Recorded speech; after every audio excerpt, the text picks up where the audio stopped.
Hello everyone and welcome back to my channel. Please don't forget to like and subscribe for more videos and lessons on this channel. Please also don't forget to find the link for this notebook in the description below. Okay, today we are going to chat with LLaMA 2. Basically, we are not going to use the general itself. We are going to use a chat variant of this model. And the difference here between the generic large language model and any chat model, that is in the input-output structure and the training focus. Actually, the chat models are specialized for conversational interaction, where we can take chat messages back and forth in a dialogue format. Okay, similar to instruction-tuned models, where we teach the model how to follow the human instructions, like answering the questions or summarizing. The chat fine-tuned models goes a step further by training them how to handle conversation, remember the turns, and respond in a natural way. Okay, today we're going to use two variants from two different providers, LLaMA itself, and the other one from NousResearch. We are going to load and use both chat variants from LLaMA and from NousResearch, and we are going to use them with a pipeline API and also in a manual way, where we tokenize the prompt and we check these tokenizers, and then we send it to the model and we ask the model to generate a response back. So we understand what happens inside the pipeline. If you click on this link, it will take you directly to the models on Hugging Face. The difference between both of them is that the LLaMA chat version, it requires access token and approval from Meta itself, and while the NousResearch is available for public and does not require any access tokens, and we shall see this in details below. So let's start first by installing all the required libraries in our notebook. But because I'm using Google Colab and I'm using A100 runtime, and you can see here the size of the memory, because I need the memory to host the two models variants. So first we start by importing the torch and LLaMA tokenizer and LLaMA for causal large language. LLaMA and many large language models, they are trained with causal language modeling, basically, which predicts the next word based on previous ones. So it's like an autocomplete on steroid. But of course, as we know, when we deal with a new model, we need to know how we can prompt this model. And you can find this in the model card. And you can find many articles and websites that tells you how to best prompt a model. So first we are going to start with the NousResearch version. So we are going to identify the model checkpoint to be NousResearch LLaMA 2 7B chat Hugging Face. We will load first the tokenizer for this model, and then we are going to load the model itself. Okay, as you can see, I'm going to run now. It takes time to load this model. I'll show you what's the size and how fast it is loading, because we are using a big instance or a big machine.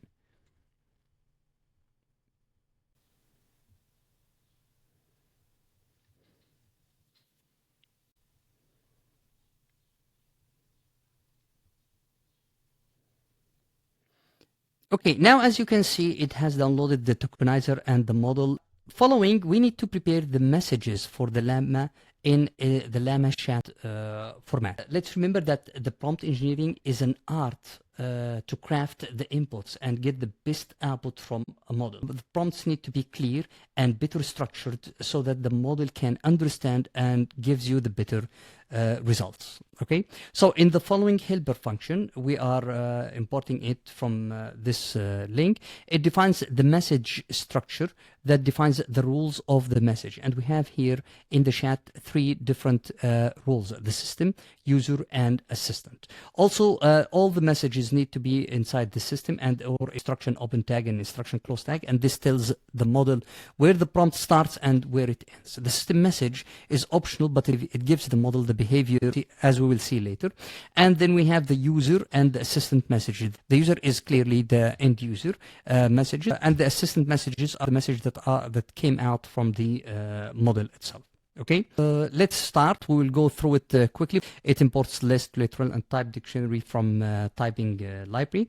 Then we get the pre-trained tokenizer. We define a list of our rules here: system, user, and assistant. But this is the main structure that we are going to use. It's a message with capital M, and it defines rule as one of these rules and content of this rule. So whatever message that we have here, it's going to be either system, user, and assistant. And what's the string of this message? Then we have a list of these message structures. Okay, we define the strings that defines the beginning of the instruction and the ending of the instructions. They are, and the beginning of system message and the ending of a system message. Then we define the helper functions, which convert and we give it the name convert list of message lists to input prompts, and it takes an input the list of message list, which is a list of a message list, which is a list of these message structures, and it also takes the tokenizer as an input, the pre-trained tokenizer as an input, and it will give me a list of the strings.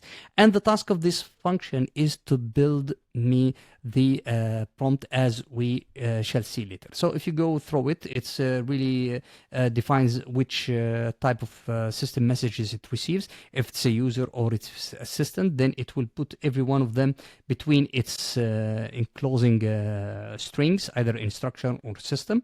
And then it adds the end of sequence token and the beginning of sequence token to the whole prompt, and it gives me the input prompt to the user. Okay, we shall see the output of this helper function very soon. Okay, now we need to create and format a simple chat prompt. Okay, so we will construct a basic chat scenario where we have a system message which instructs the assistant to respond only with emojis. I'm going to ask a question and I want the model to answer with emojis. Then the user message, where we can ask a question on behalf of the user, and these systems will be added to a list, and they will be passed to this helper function to bring me back the prompt before sending it to the model. Okay, so here we define the system message as an instance of message structure.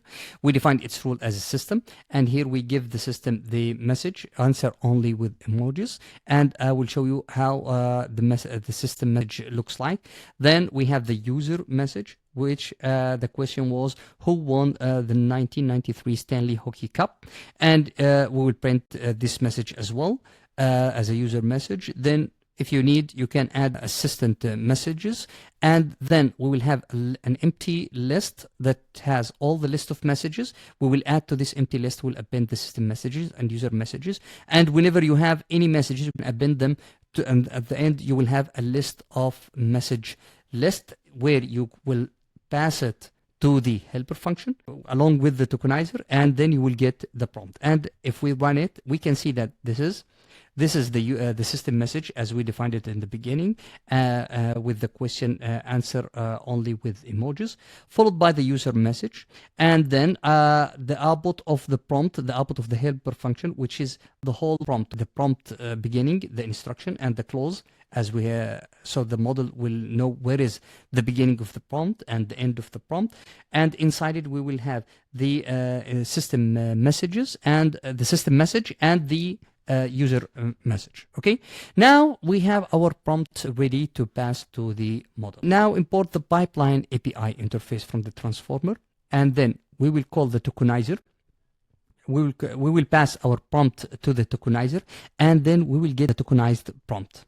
Okay, and if I print the length of the tokenized prompt, we can see it is exactly 41 tokens, and usually you need to know what is the size of tokens computed. If I print the tokenized prompt structure, you will find that it consists of the input IDs and the attention mask, and this is exactly what the model needs to start generating the output. And you can see these are the input tokens IDs from the vocabulary of the tokenizer. Let's now call the model pipeline and pass and pass the prompt to the model. Okay, so first I will define the generation configuration object that that defines the maximum new tokens from the model to be almost 2000. You can control this, of course, and then I'm going to call the pipeline and define the task of the pipeline to be text duration. This is my that I defined it before.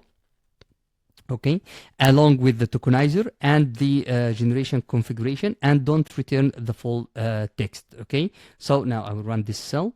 Then I will take the prompt that is generated from the helper function and pass it to the pipeline and get the response. Here is my answer. This is the output from the model, and you can see that the answer is in emojis. So the model really understands how exactly he needs to answer, and if I dig it down and get only the answer, this is the answer. So now let's see what happens under the hood inside the pipeline API. Okay, but we're going to use a simpler prompt format. So we have the system prompt. You are a helpful assistant that provides a clear, brief, and informative answers. And I put it inside the system tags. And the user prompt is, what is the capital of Canada? Then I added both the system prompt and the user prompt with a new line separator inside it, and this is my prompt. I will print the prompt. First thing, I need to pass the prompt to the tokenizer and get the input IDs and move it to the model device. Then I will pass these input IDs to the model with the generated tokens inside my outputs. Okay. Then I will take the output tokens IDs and I will decode them back into a text and put the results inside the response. Now, if I print the response, okay, so this is the system message and this is the user message, and they are separated by a new line. And this is the output. If we look at the end of this token, the capital of Canada is Ottawa. Okay, so if I print the input ID, of course, you cannot understand what these token IDs unless you convert them back into string using the tokenizer vocabulary. Okay, so this is exactly what happens inside the pipeline. Okay, so if I pass the same prompt to the same pipeline using the same model, okay, and print the response, okay, it will tokenize, pass it to the model, and we can get the generated text as the capital of Canada is Ottawa.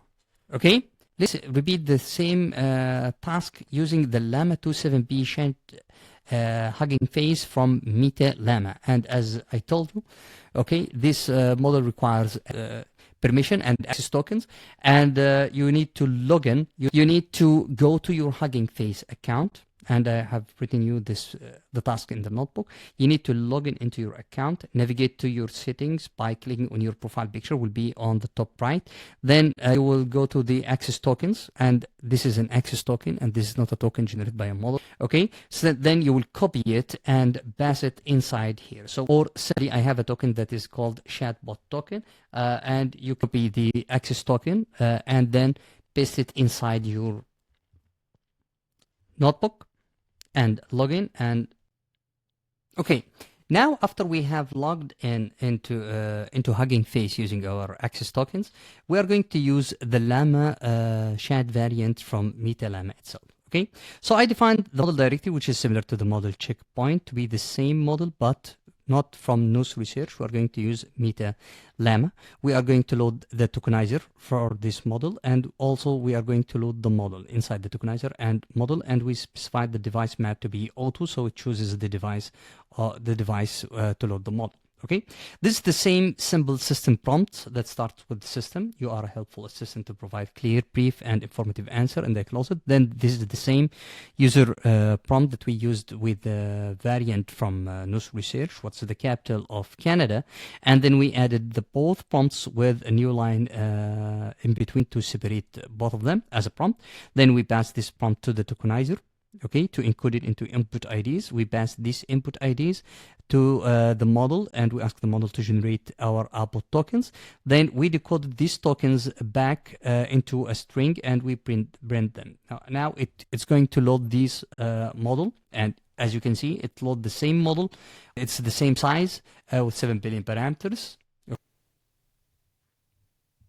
So after loading the model, now I get the tokens generated from the coded by the tokenizer, and I print the response. And this is the prompt, and this is the output of the model. The capital of Canada is auto. Okay, so at the end, we understand how important is the prompt engineering is, because we need to learn how to prompt a model. The difference here between the chat models and the large language model is that chat models are fine-tuned to handle back and forth conversations.